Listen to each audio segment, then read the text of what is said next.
ರಾಜ್ಯದ ರಾಜಕೀಯ ದೊಡ್ಡ ಬೆಳವಣಿಗೆ ಹಿರಿಯರಾಗಿರ್ತಕ್ಕಂಥ ಮಾಜಿ ಮುಖ್ಯಮಂತ್ರಿಗಳು ಸನ್ಮಾನ್ಯ ಶ್ರೀ ಜಗದೀಶ್ ಶೆಟ್ಟರ್ ಅವರು ಕಾಂಗ್ರೆಸ್ ಪಕ್ಷವನ್ನ ತೊರೆದು ಕಾಂಗ್ರೆಸ್ ಪಕ್ಷದ ಪ್ರಾಥಮಿಕ ಸದಸ್ಯಕ್ಕೆ ರಾಜೀನಾಮೆಯನ್ನು ನೀಡಿ ತಮ್ಮ ವಿಧಾನ ಪರಿಷತ್ ಸ್ಥಾನಕ್ಕೂ ಕೂಡ ರಾಜೀನಾಮೆಯನ್ನು ನೀಡಿ ಮತ್ತೊಮ್ಮೆ ಭಾರತೀಯ ಜನತಾ ಪಾರ್ಟಿ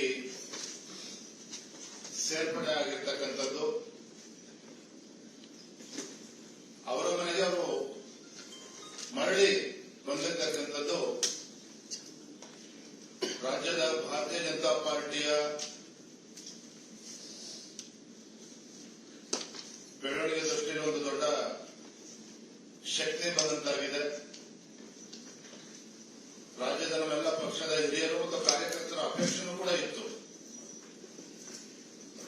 ಜಗದೀಶ್ ಶೆಟ್ಟರು ಹಿರಿಯರಿದ್ದಾರೆ, ಅವರು ವಾಪಸ್ಸು ಬಿಜೆಪಿ ಕರ್ತರಬೇಕು, ಅದರಿಂದ ಪಕ್ಷಕ್ಕೂ ಕೂಡ ಲಾಭ ಆಗ್ತದೆ ಅನ್ನೋ ಒಂದು ವಿಚಾರಗಳು ಹಲವಾರು ದಿನಗಳಿಂದ ಚರ್ಚೆ ಆಗಿತ್ತು. ಇವತ್ತು ಬೆಳಗ್ಗೆ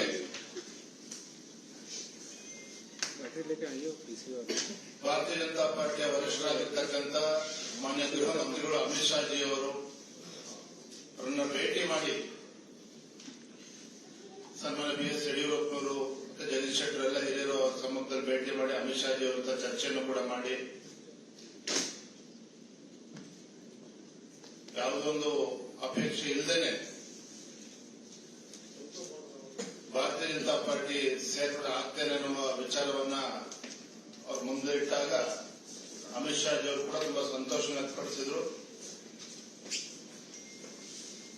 ನಡ್ಡಾಜಿ ಅವರು ಕೂಡ ಬಹಳ ಸಂತೋಷ ವ್ಯಕ್ತಪಡಿಸಿದ್ದಾರೆ. ನಮ್ಮೆಲ್ಲರಿಗೂ ಸಹ ರಾಜ್ಯದ ಪ್ರತಿಯೊಬ್ಬ ಭಾರತೀಯ ಜನತಾ ಪಾರ್ಟಿಯ ಕಾರ್ಯಕರ್ತರು ಕೂಡ ಮಾನ್ಯ ಜಗದೀಶ್ ಶೆಟ್ಟರ್ ಅವರು ಬಿಜೆಪಿಗೆ ಮಾಡಿರ್ತಕ್ಕಂಥದ್ದು ತುಂಬಾ ಸಂತೋಷವನ್ನ ತಂದಿದೆ ಅಂತೇಳಿ ನಾನು ಈ ಸಂದರ್ಭ ಹೇಳಕ್ಕೆ ಇಚ್ಛಪಡ್ತೀನಿ.